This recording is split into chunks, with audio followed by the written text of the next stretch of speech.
I'm Christina Anderson. I work for Wisconsin Land and Water Conservation Association. We represent all the county conservation departments across the state. We're out here today to plant 1,100 trees on the Tucker and Becky Gredebeck's farm, all-season farm.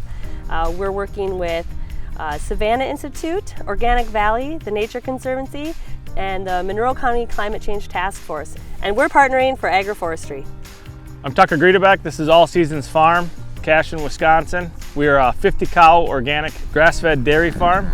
We were one of the first ones to get on the grass-fed truck, and we kind of changed how we farmed once we did get on the truck. And this is what we're doing today is another extension of our changing practices.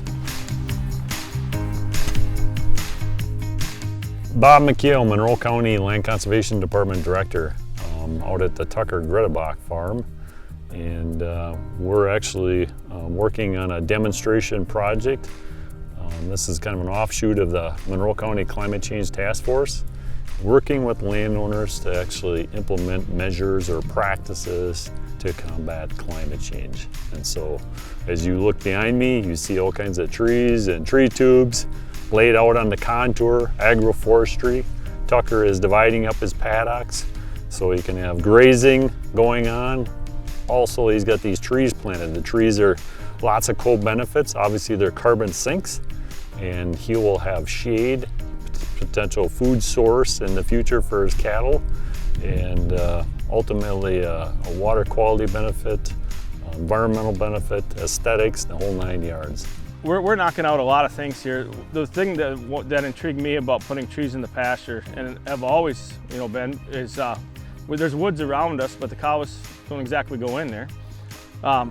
And shade, you talk end of June through July, August, and last year we had, how many days over 80 degrees? It was a lot. I think it was a record. The cows need shade. They just don't do well if they're not cooled down.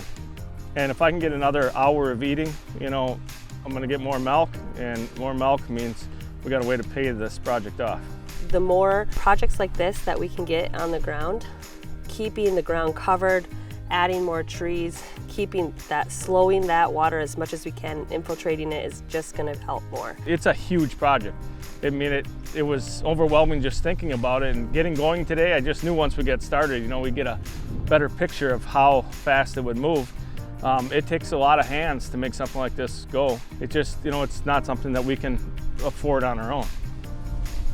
Doing something like this, you're not going to have a landowner just on his own go ahead and plant trees, spend $5,000 to $10,000 putting all these trees and tubes out there.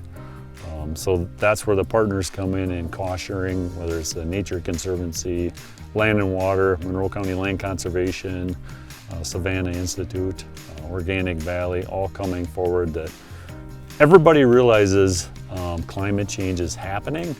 We're just trying to find people willing to try things on the landscape. And so there's a lot of partners out there. Having these examples and putting it out in the media and showing that these demonstrations are happening, just getting the word out there, whether it's through Facebook or our websites or in the papers, good media coverage, and then also setting up tours later on to walk these areas and bring farmers out. That's how it's going to be sold. But then again, we also have to carve out the cost sharing and what are the opportunities for farmers to put these practices in.